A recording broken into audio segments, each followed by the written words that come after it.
Рахмат. Эгерде сөз болгон болсо, мен азыр тактап туруп, дагы бир жолу өзүмдүн пикиримди айтам.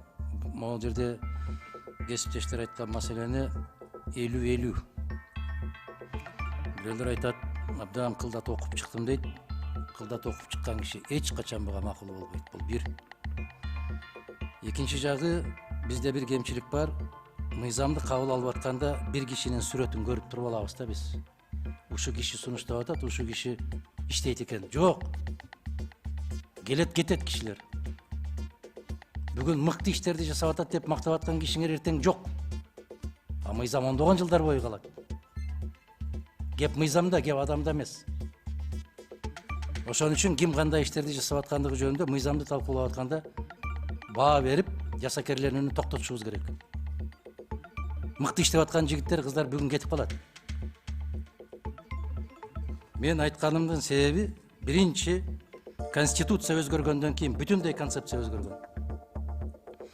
Кыргыз Республикасынын жарандарынын тынчтыгын камсыз кылуу өкмөткө жүктөлгөн.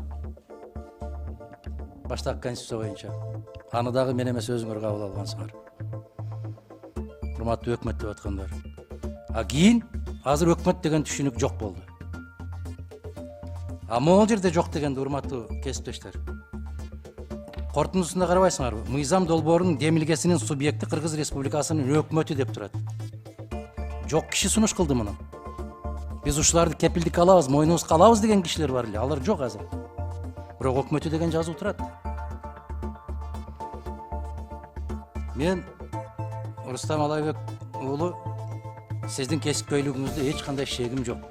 Мен сын пикир айтсам, мага дагы көзүңүздүн формасын өзгөртүп карабаңыз. Кепсиз жөнүндө кетип бараткан жок. Мени коркута албайсыңар, билесиңер аны. Кызарасызбы, олоюп карайсызбы, мага так таасир кылбайт ал. Аны башкаларга караңыз ошондой кылып. Мен сиздин кесипкөйлүгүңүздү билем. Сизди кайсы жетекчи келген болсо иштен бошотот, бир айдан кийин кайра чуркап издеп алып келет. Себеп өздөрү даяр эмес кишилер келет жетекчиңер. Ким иштейт? Алайбек уулу иштейт болуп, кайра эле сизди чакырат. Ошон үчүн жүрөсүз 30 жылдан бери эң мыкты кесипкөй болуп. Ишиңиз илгерилей берсин. Мен тилектешмин. Муну Кыргыз Республикасынын конституциясынын, азыркы күчүндөгү конституциясынын 29-беренесинин 1 жана 2 бөлүктөрүнө ылайык ар бир адам жеке турмушунун кол тийбестиги жөнүндө конституция айтып атат. А бизде Кыргызстанда жазылган, эгерде мыйзамдар кыргыз баш мыйзамына каршы келсе, баш мыйзам түз иштейт деп турат. Анда эмне кыласыңар, бул мыйзамыңар иштебеген берене эмнеге көтөрүп келесиңер? Же түшүнүк менен кетебизби?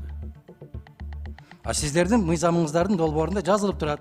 Биз жашыруун түрдө сүрөткө да тартып алабыз, жашыруун түрдө жазып да алабыз, керек болгон болсо башка нерселерге дагы бара алабыз. Андай болбойт. Эгер конституцияда адамдык ариет, намысы, кат алышуу, кат беришүүсү, жеке инсандардын сүйлөшүүсү, кечээ мына чыгарып бердиңер, азыр өтө жаман жагдайга кеттиңер. Күйөөсү менен аялдын ортосундагы сөздөн бери чыгарып берип атасыңар. Ушул силердин мамлекеттик кызматты жасап атканыңар. Биз, урматтуу кесиптештер, бүгүн жакшы көрүнөбүз деп алып, эртең өз башыңарга өзүңөр таяк болуп тие турган жагдайларды айтып атам мен. Бүгүн силер депутатсыңар.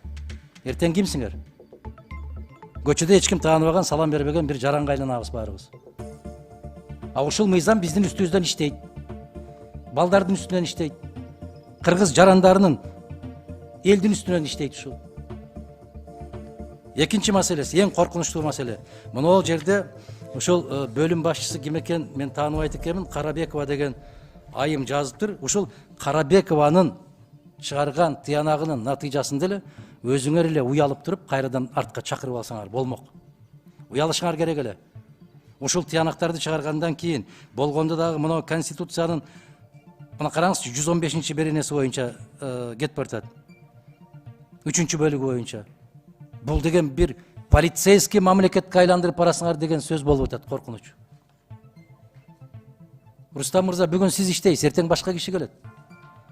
Сиздин үстүңүздөн иштейт.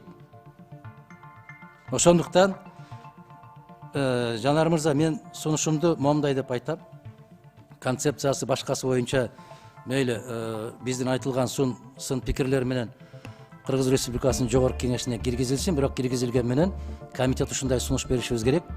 баш мыйзамдын өзгөргөндүгүнө байланыштуу мыйзамдын долбоорунун ээси туура кайрадан өкмөткө бербей комитетке калсын.